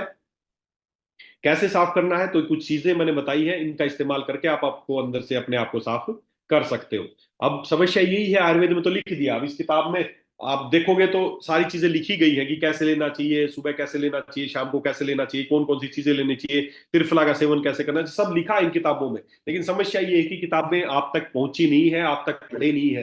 ये केवल सीमित कर दिया है कि जो डॉक्टर है उन तक पढ़े, ये डॉक्टरों के लिए नहीं। ये तो मैं तो मानता हूँ आयुर्वेद का ज्ञान तो हर व्यक्ति जो भी अच्छा जीवन जीना चाहता है, सभी को आयुर्वेद का ज्ञान होना चाहिए, खाली डॉक्टरों तक सीमित नहीं है। इसीलिए आयुर्वेद को लाइसेंस फ्री किया गया कि कोई भी व्यक्ति आयुर्वेद की चीजों को प्रमोट कर सकता है, बता सकता है। क्यों? क्योंकि खाली चिकित्सा मेरे काम की चीज नहीं है, मैंने पढ़ लिया, वो तो शुक्र है मैं आपको बता रहा हूं, नहीं तो मैंने पढ़ लिया, मेरे को समझ में आ गया, मैं सोच रहना सीख जाऊंगा। हर व्यक्ति को आना चाहिए आयुर्वेद, हर व्यक्ति के काम की चीज है आयुर्वेद। अब समस्या क्या है, इन किताबों में बता तो दिया, अब दो समस्या हो गई, या तो हमें पता ही नहीं है क्योंकि पढ़ा ही नहीं आपने तो। अच्छा, आपने वाग्भट संहिता पढ़ी ही नहीं, अष्टांग हृदय आपने पढ़ी नहीं, तो आपको क्या पता कि साफ करना चाहिए और कैसे करना चाहिए? डॉक्टरों ने आपको बताया नहीं, बिजनेस बना लिया, कमर्शियलाइजेशन कर दिया इसका। तो समस्या ये है कि किताबों में तो लिखा है, लेकिन अब उसको कैसे लिया, और किसी ने पढ़ भी लिया तो उसमें जो तरीका है लिखा है कि सुबह ये लेना, शाम को ये लेना, इतना लेना, फिर उबालना, ये करना, फलाना करना, इतना कुछ करने के बाद उसको, उसके पास इतना समय नहीं है कि वो उबाले, काढ़ा बनाए, किसी का रस निकाले, फलाना नहीं, इतना हमारे पास समय नहीं किसी के पास।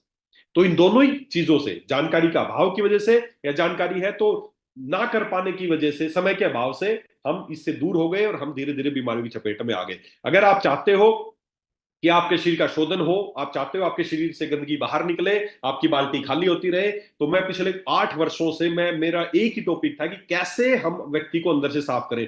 मेरी एक सीडी मैंने बनाई थी, वो सीडी बहुत लोगों ने पसंद की, बहुत सीडी बिकी, लेकिन समस्या एक थी कि करनी तो चाहिए, समझ में आ गया सबको, इंपॉर्टेंस समझ में आगे करनी चाहिए, लेकिन कैसे करें उसके लिए मेरे पास भी कोई सटीक जवाब नहीं था। ये भी ले लेना, रात को त्रिफला ले लेना, सुबह एलोवेरा ले लेना, फिर पुनर्नवा ले लेना, फिर ये ले लेना, फिर वो ले लेना, लोग नहीं कर पाते थे पूरा। तो पिछले 8 वर्षों में मैंने हजारों रोगियों पर इनको ट्राई किया, और इन सारी औषधियों को हमने अपनी फैक्ट्री में बनाया, जिस तरीके से आपको घर पे बनाना चाहिए था हमने अपनी फैक्ट्री में तैयार किया, और आप लोगों के लिए एक शानदार प्रोडक्ट हमने तैयार किया जो आपको शोधन करेगा, आपकी घर पे ही आपकी पंचकर्म चिकित्सा करेगा। और उस प्रोडक्ट का नाम क्या है? उस प्रोडक्ट का नाम है उस प्रोडक्ट का नाम है डिटॉक्स जूस। बस। हर व्यक्ति, देखिए, पैसा कमा रहे हो, किसके लिए कमा रहे हो, सबसे हर चीज का बहुत ध्यान रखते हो। अब आपको, अगर आपको घर पे आपका शोधन, अपने खुद का शोधन करना है, तो कोई बहुत ज्यादा चीजें नहीं करनी है। बस 30 ml सुबह, 30 ml शाम को, गर्म 1 कप गर्म पानी, सुबह सुबह उठते ही खाली पेट 1 कप गर्म पानी लेना है। 1 कप गर्म पानी लेना है सुबह उठते ही खाली पेट, और उसमें 30 ml इसको डालना है, और चाय की तरह घुट घुट करके पीना है सुबह खाली पेट। ऐसे ही रात को सोते वक्त 1 कप गर्म पानी, उसमें 30 ml डालना चाय जैसा, और घुट घुट करके पीना है। दिन में 2 बार ऐसा करना है। और कितने दिन तक करना है? 90 डेज तक करना है, साल में 1 बार। उसके बाद पहले साल ही लगेंगे 3 महीने, अगले साल से तो फिर बीच बीच में एक आध बार कभी एक आध बोतल ले लोगे तो भी काम चलेगा, लेकिन पहले साल लगातार 3 महीने तक 90 डेज तक लेना है। जैसे 90 डेज तक लोगे, आपका कोलोन जो अंदर का कितना भी गंदा हो, ये देख सकते हैं बिल्कुल गंदा कोलोन है जिसकी वजह से बीमारियां होती हैं, कितना भी गंदा कोलोन हो, 90 डेज बाद आपका कोलोन साफ हो जाएगा। और जैसे आपका कोलोन साफ होगा, 85% बीमारियां खत्म हो जाएंगी। तो दोस्तों, अगर आप चाहते हो आप स्वस्थ रहो, आप चाहते हो आपकी बीमारियां ठीक हो, तो हमें हमारी बाल्टी को खाली करना है, और बाल्टी को खाली करने का आसान सा तरीका है डिटॉक्स जूस। बहुत रिसर्च करके और हजारों हजारों मरीजों पर ट्राई करने के बाद ये प्रोडक्ट मैंने लॉन्च किया है। ये ये ये ऑप्शन नहीं कि मैं इसको इस्तेमाल करूं या ना करूं। हर चीज का बहुत ध्यान रखते हो आप नया फोन लेके आते हो, उस पर कवर लगाते हो, पीछे लगाते हो, घर बनाते हो, उसकी अच्छे से सफाई रखते हो, गाड़ी की बड़ी ध्यान रखते हो, सर्विस करते हो, सब कुछ बहुत ध्यान रखते हो, हर चीज का ध्यान रखते हो। क्या आप एक बात बताओ, आपका फोन टूट जाएगा क्या नया आ सकता है? नहीं आ सकता दोबारा? बिल्कुल आ सकता है। आपका घर टूट जाए पूरा, दोबारा बन सकता है कि नहीं बन सकता? बन सकता है, ऑप्शन है। आपकी गाड़ी खराब हो जाए, दोबारा नहीं आ सकती कि नहीं आ सकती? बिल्कुल आ सकती है। लेकिन ये शरीर जिस दिन खराब हो जाएगा, साथ छोड़ देगा, क्या दोबारा आ जाएगा? नहीं आएगा। और साला इसी का सबसे कम ध्यान दे रहे हो। किसके लिए कमा रहे हो? एक बार सोचें, जैसे समय समय पे अपनी गाड़ी या बाइक की टाइमली सर्विस कराते हो, उसका ध्यान रखते हो, इसी तरह शरीर की भी साल में 1 बार सर्विसिंग करना जरूरी है। और सर्विसिंग कैसे होगी? डिटॉक्स जूस से होगी। ये हर तरीके से आपको डिटॉक्स करेगा। ये हर तरीके से टॉक्सिन्स कहाँ कहाँ से आपके शरीर से निकल सकते हैं, ये हर तरीके से, चाहे आपके मूत्र मार्ग से निकल सकते हैं, चाहे आपके मल मार्ग से निकल सकते हैं, चाहे आपके सांस से निकल सकते हैं, चाहे आपके पसीने से निकल सकते हैं। सभी तरीके से डिटॉक्सिफिकेशन जहां जहां से शरीर की गंदगी साफ की जा सकती है, ये हर तरीके से आपकी हेल्प करेगा। इसके इंग्रेडिएंट्स ऐसे ही हैं कि हर तरीके से आपकी गंदगी को बाहर निकालते हैं। तो दोस्तों, इसको इस्तेमाल करना है, इसको कोई भी इस्तेमाल कर सकता है, बच्चा बूढ़ा जवान कोई भी इस्तेमाल कर सकता है, कोई कॉन्ट्राइंडिकेशन नहीं है। बस एक चीज का थोड़ा सा ध्यान रखें, गर्भवती महिलाओं को इसका इस्तेमाल ना कराएं।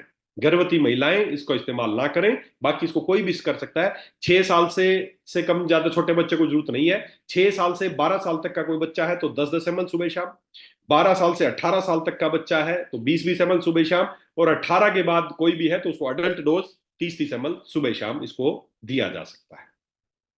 और कई बार लोग बोलते हैं, सर सुबह मैं उठता हूँ, सुबह लेट उठता हूँ और उसके बाद तुरंत ड्यूटी पे जाना पड़ता है, तो मैं सुबह तो लेट के इसको फिर खाना कितनी देर बाद खाऊं? तो अगर आपके पास ऐसा ऑप्शन है कि सुबह आपके पास ज्यादा समय नहीं है या आप जल्दी ड्यूटी जाते हैं, तो एक काम और कर सकते हैं। मैं भी खुद भी ऐसे इस्तेमाल करता हूँ और अपने पेशेंट को भी ऐसे ही बताता हूँ कि आप 30-30 ml सुबह शाम लेते हैं, पूरे दिन में हो गया 60 ml।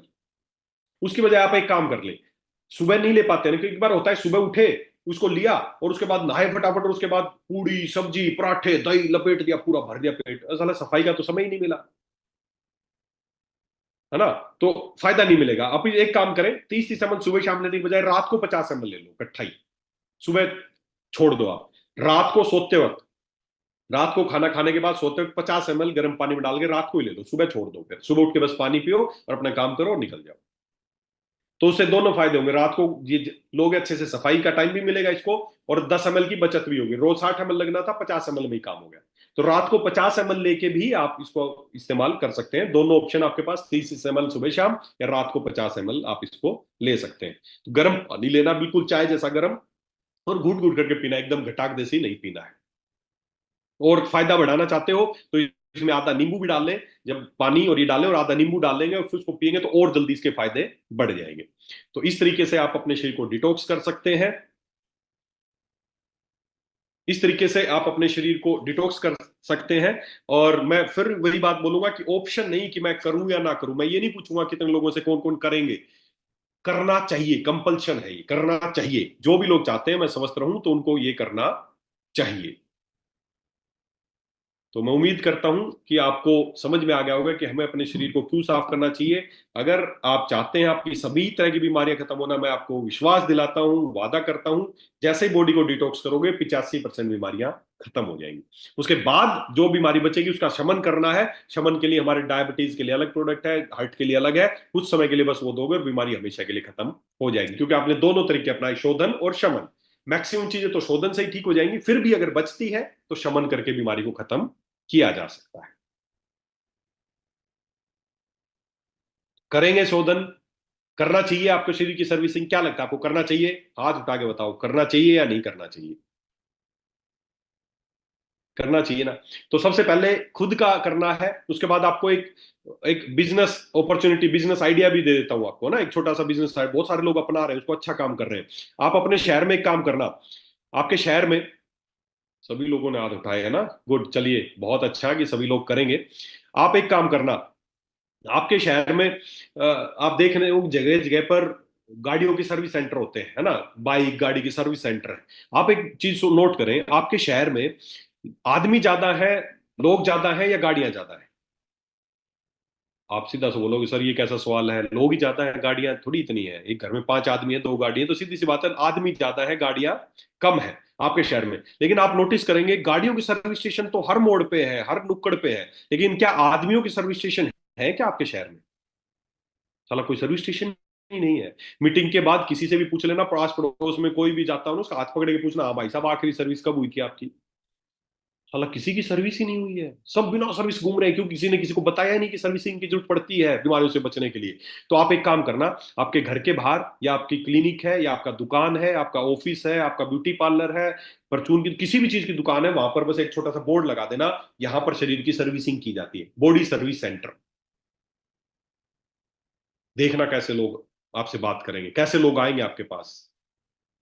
अंदर से कैसा होता है, कैसे गंदा होता है, उसका वीडियो है टॉक्सिन्स का मेरे पास, मैं वो भेज दूंगा, ग्रुपों में मिल जाएगा आपको।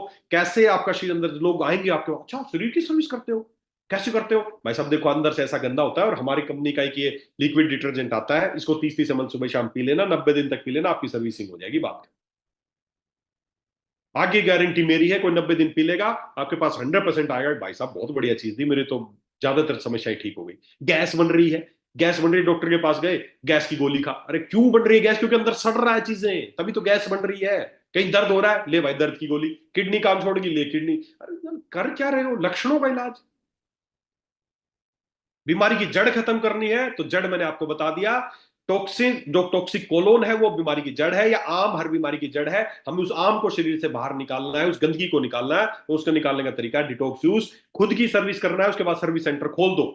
देखना कैसे लोग आएंगे। झारखंड में बहुत सारे लोगों ने खोल रखा है, बोले सर पहले तो कोई कोई लोग आते थे, लिख रखा था आयुर्वेदिक दवाई मिलती है होता, अब लिखा है ना जब से बॉडी सर्विस की जाती है, बहुत सारे लोग आते हैं। तो लोगों को बुलाओ, लोग आएंगे, उनको बताओ और उनकी सर्विस कर दो। जैसे ही सर्विस करोगे देखना ज्यादातर बीमारियां खत्म हो जाएंगी। तो क्या कर सकते हैं, सर्विस सेंटर खोल सकते हैं या नहीं खोल सकते हैं? किसी का बुरा कर देंगे, किसी की बीमारी ठीक हो जाएगी। और जिसकी भी सर्विस करो ना, उसका एक वो बना देना, सर्विस कार्ड, जैसे वो गाड़ी वाले बनाते हैं ना सर्विस कार्ड, एक सर्विस कार्ड बना के दे देना उसका, service done, next service due on. अगले साल की डेट डाल देना, अगले साल फिर आ जाना, ले भाई तेरी सर्विस के लिए। और अगले साल जैसे ही सर्विसिंग का टाइम आए ना, अगले साल जैसे उसका आपके पास रिकॉर्ड तो आ ही गया सबका कि कौन किस किस की सर्विस की है। जैसे अगली बार उसकी सर्विसिंग का टाइम आए ना, तभी उसको फोन कर देने 1 महीने पहले, भाई साहब आपकी सर्विस की डेट आ गई है, पिछले साल आपने सर्विस कराई थी, आपकी सर्विस का टाइम आ गया, फिर से सर्विस कर लो। देखना कैसे आपका धंधा चल पड़ेगा। और कैसे फायदा क्या होगा, स्वस्थ होंगे लोग। दुआएं मिलेंगी आपको, बीमारियों की दवाइयां। भारत में जो बीमारियां है ना, बीमारियां वो इतनी खतरनाक नहीं है। बीमारी की जो दवाइयां खिला रहे हैं डॉक्टर, वो दवाइयां खतरनाक है। मैं गारंटी देता हूं, दवाइयों से 100% मुक्ति मिल जाएगी, जो भी व्यक्ति समय समय पर अपने शरीर का शोधन कर लेगा। तो अगर आप भी चाहते हैं आप स्वस्थ रहें, आपका परिवार स्वस्थ रहे, तो साल में एक बार शरीर का शोधन जरूर करना है। और शोधन करने का तरीका मैंने बता दिया है। उम्मीद करता हूं आप इसको जरूर इस्तेमाल करेंगे और इस्तेमाल कर इसके फायदे उठाएंगे। ऐसा मेरा मानना है, ऐसी मेरी शुभकामनाएं आपके साथ है कि आप ऐसा करेंगे। अगर आप ऐसा नहीं करेंगे तो इसका मतलब आप स्वस्थ रहना नहीं चाहते हैं, आप लोगों को स्वस्थ करना नहीं चाहते हैं। तो उम्मीद कर रहे हैं जब भी कोई बीमारी का पेशेंट किसी भी कोई भी आए, तो सबसे पहले बोले तेरा शोधन करना है। शोधन कैसे होगा? Detox juice. फिर उसके बाद आगे की बात करनी। करेंगे सभी लोग ऐसा? करेंगे? चलिए, बहुत अच्छा। और बड़ा अच्छा लगा आज आप लोगों से बात करके। और कल भी हमारा जूम ट्रेनिंग का सेशन है। कल का जो टॉपिक है, कल हम किसके बारे में बात करने वाले हैं?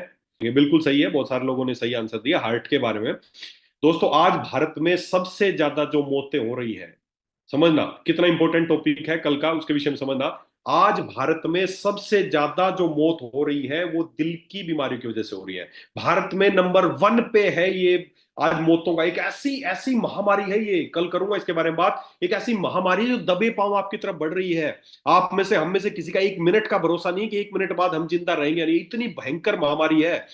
आंख बंद कर लेने से अंधेरा नहीं होगा। समझ लेना इस बीमारी को, बड़ी खतरनाक बीमारी है, बहुत खतरनाक बीमारी है।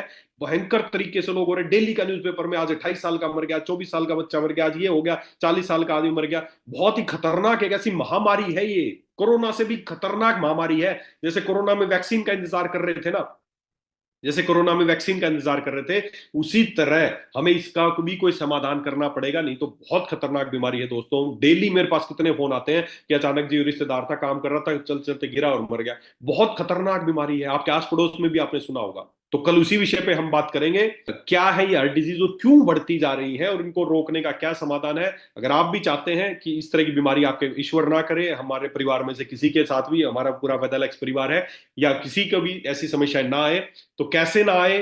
खाली सोच लेने से ऐसा नहीं होगा कि ना आए, क्यों ना आए, उसके बारे में हमें कुछ काम करना पड़ेगा। और कल इसी विषय पे बात करेंगे। और